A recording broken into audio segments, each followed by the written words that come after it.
কিসমত শেখ, সারফরাজ শেখ, মফিজ শেখ, এছাড়াও হোসেন, জাকির হোসেন, জাকির হোসেন, মমতা ব্যানার্জি, মমতা ব্যানার্জি, অভিষেক ব্যানার্জি, তৃণমূল কংগ্রেস।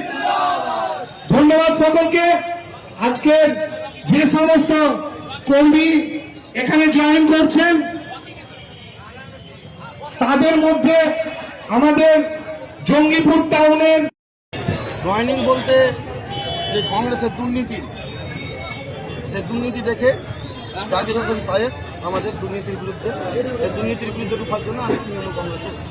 একদিকে যখন শাসক দলের মন্দরে কি দুর্নীতি রয়েছে, দুর্নীতি বলতে অনেক দুর্নীতি আছে কংগ্রেসে। যেরকম এই রঘুনাথগঞ্জে, রঘুনাথগঞ্জ থেকে রঘুনাথগঞ্জ বলেন, সাগরদিঘি বিধানসভা বলেন, আমাদের যেই ঔরঙ্গাবাদ বলেন, শামশেরগঞ্জ ওয়ান, ঔরঙ্গাবাদ ওয়ান, যেগুলো আছে সেই ব্লকগুলোকে একটা অধীর চৌধুরী টিম বানিয়ে পুরনো ব্লক সভাপতিগুলোকে হটিয়ে নতুন করে বিজেপির হাতে তুলার জন্য একটা চক্রান্ত চলছে।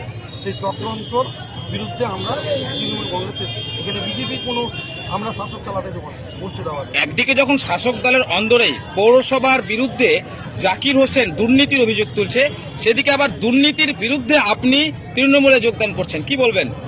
দেখেন, জাকির হোসেন তো দুর্নীতি করছেন না, যিনারা দুর্নীতি করছেন তাদের বিপক্ষে আমরা আছি। আমরা তৃণমূল দুর্নীতি করে না, যারা দুর্নীতি করছে জাকির হোসেন যে বিরোধিতা আছে, আমরাও সেই আমাদের 500 সদস্য ছিল, আমরাও সেই বিরোধিতা দলে আছি। রঘুনাথগঞ্জের আপনি বললেন যে অধীর চৌধুরী তিনি বিজেপির হাতে তুলে দেওয়ার জন্য ব্লক সভাপতি চেঞ্জ করছেন।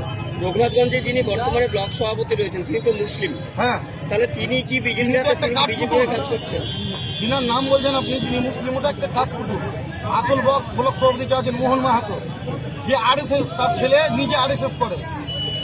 মোহন মাহাতো 12 নম্বর পৌরসভা, সে নিজেই তার ছেলে আরএসএস করে, আর উনি বিজেপি করে। দিনের বেলায় বিজেপি, রাত্রেও বিজেপি, ওপেন বিজেপি করে। সেটা বন্ধ হয়ে গেছে, কিন্তু ওর চোখে বিজেপি হচ্ছে কংগ্রেস, অধীরের চোখে। তাহলে নামেই ব্লক সভাপতি, বকলামে মোহন মাহাতো কাজ করছে আপনি বলছেন? একদম একদম দিনে রাত্রে আমাদের যুব টিম চেঞ্জ হয়ে যাচ্ছে। আমাদের জুম্মা খান ছিল কংগ্রেসে, একটাই কাউন্সিলর, 717 ভোটে জিতেছিল। তিনি যুব ইসে ছিলেন, দায়িত্বতে ছিলেন। এমন জনকে দিলে 10টা ছেলে পতাকা লাগিয়ে দেবে, 10টা ছেলে, 10 জন ছেলে পাবে না, 10 জন ছেলে খুঁজে পাবে না, তাও তো বিজেপি করে। মাননীয় মুখ্যমন্ত্রী জানেন যুবনেত্রী যখন থাকে স্মরণসভা এবং আমাদের আজকে জয়নিং সভা, রকি ভাই যুব কংগ্রেসের সভাপতি ছিল, তারা দলবল নিয়ে প্রায় 77 ছেলে নিয়ে জয়েন করেছে এবং তারাকে আমরা স্বাগত জানিয়েছি। আমরা চাই জঙ্গিপুরে উন্নয়ন করতে গেলে তৃণমূলের সঙ্গে থাকতে হবে, তাই তৃণমূলে এসেছে, আর তাদেরকে স্বাগত জানিয়েছি এবং তাদের সুযোগে আমরা আছি। আমাদের সরকার সবসময় ছিল, আজও আছে, তাই আমরা সবসময় চাই মানুষের কাজ করতে। আমি লক্ষ্মী ভাইকে ধন্যবাদ জানাই তার টিমকে।